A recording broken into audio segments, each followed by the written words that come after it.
the moderators can also play a large role in these debates and unfortunately can become part of the debate and the story and the politics in a way that I think we all agree they should not.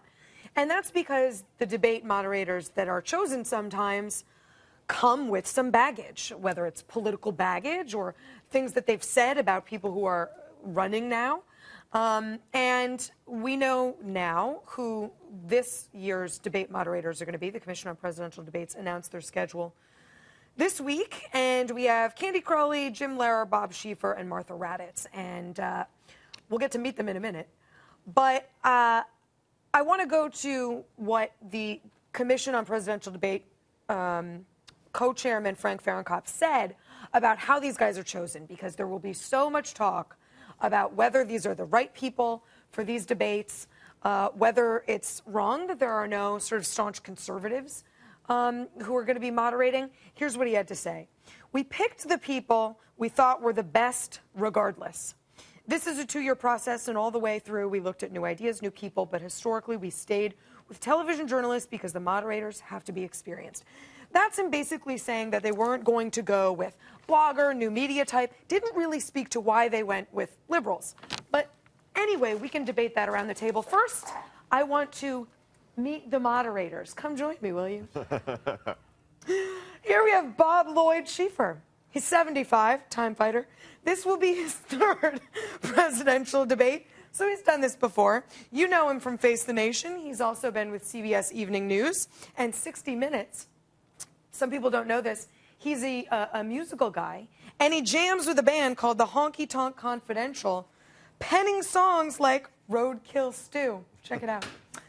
Funny story about Bob Schieffer. He got a start in Dallas, and he was hanging around the newsroom of a newspaper on November 22nd, 1963, when the newsroom got a phone call from a woman named Marguerite Oswald, mother of Lee Harvey, asking for a ride to Dallas. Well, he gave her one and then used that to get access and phoned in stories to his newspaper.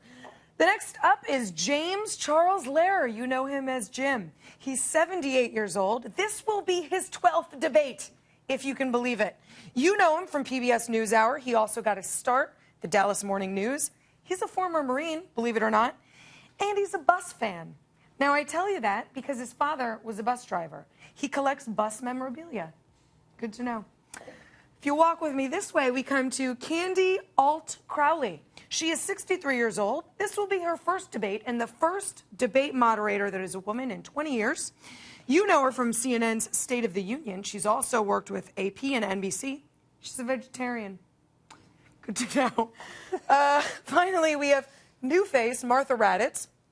She's 59. This is her first debate. She'll be moderating the vice presidential debate in Kentucky.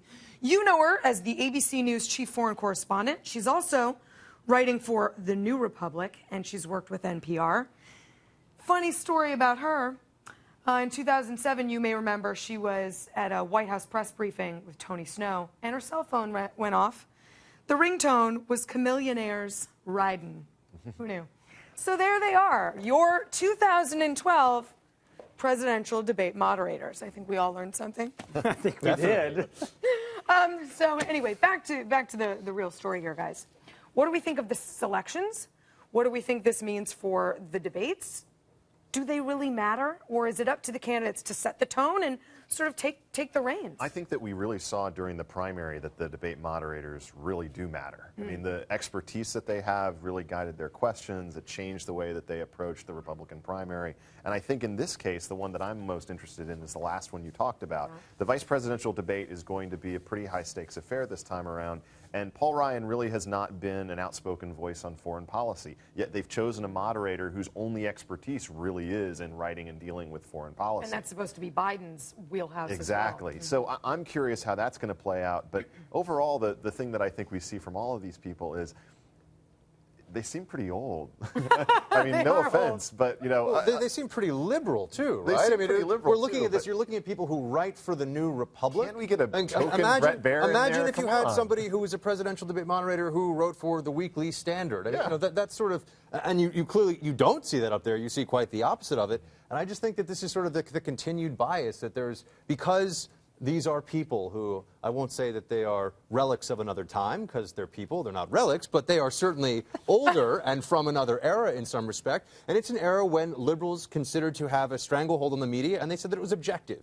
And these people are still considered to be kind of objective because there was a time in which they were the only voices. Well, now that there are other voices in the media, we are still somehow thrust upon with nothing but liberals. Nothing but liberals. Pick?